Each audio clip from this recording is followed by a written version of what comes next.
सहा पदरीकरणामध्ये शिरोलीतल्या सांगली फाटा ते Uchgaon railway bridge दरम्यानचा पिलरचा उड्डाणपूल उभारण्यासाठी केंद्रीय रस्ते वाहतूक मंत्री नितीन गडकरी यांनी गोवा इथं झालेल्या आढावा बैठकीत ग्रीन सिग्नल दिलाय। या उड्डाणपुलासाठी अंदाजे 600 कोटींचा वाढीव निधी लागणार आहे।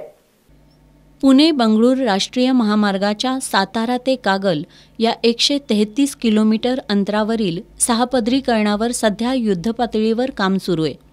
मात्र हे काम करत असताना शिरोली सांगली फाटा ते उचगाव रेल्वे ब्रिज या 3 किलोमीटर अंतरावर पावसाळ्यात महामार्गावर पाणी येऊन सन 2019 साली 8 दिवस तर सन 2021 ला 4 दिवस महामार्गावरील वाहतूक बंद पडली होती। सध्या महामार्गाचं काम करत असताना या भागात 11 मोहऱ्या पाणी जाण्यासाठी मंजूर करण्यात आल्या होत्या। तसंच 10 फुटानं महामार्गाची उंची वाढणार होती। यामुळे भविष्यात पाऊस पडला की पंचगंगा नदीवर बंधारा तयार होऊन पाण्याची फुगी वाढून नदी किनाऱ्यावरील गावांना पुराचा धोका होता।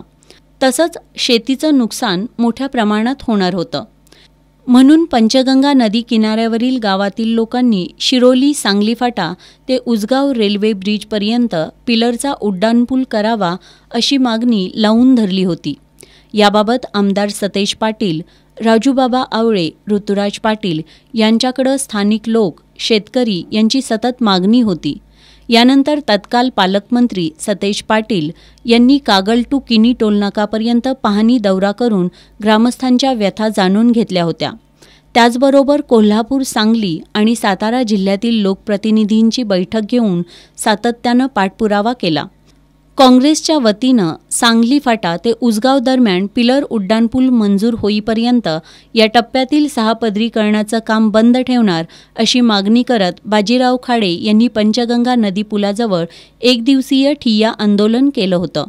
आर्किटेक्ट असोसिएशनचे अध्यक्ष अजय कोराणे यांनी आंदोलकांच्या वतीनं राष्ट्रीय महामार्ग प्राधिकरणाच्या अधिकाऱ्यांना पूर क्षेत्राची अभ्यासपूर्ण माहिती देऊन राज्य शासनाच्या पाटबंधारे विभागाच्या आदेशाचा आधार घेत विकास कामासाठी कोल्हापूरचे कृषी क्षेत्र धोक्यात आणू नका अशी विनंती केली होती।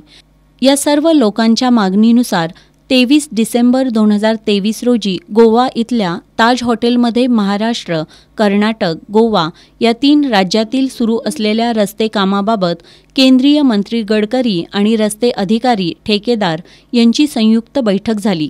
या बैठकीत शिरोली सांगली फाटा ते उचगाव रेल्वे ब्रिज या 3 किलोमीटर अंतरावरील पिलर उड्डाणपुलाबाबत सखोल चर्चा झाली। यावेळी मंत्री गडकरी यांनी लोकांना त्रास होऊ नये आणि मागणी असेल तर पिलरचा उड्डाणपूल करा आणि याबाबत अभ्यास करून वाढीव प्रस्ताव सादर करा असं सांगून पिलरच्या उड्डाणपुलाला ग्रीन सिग्नल दिला।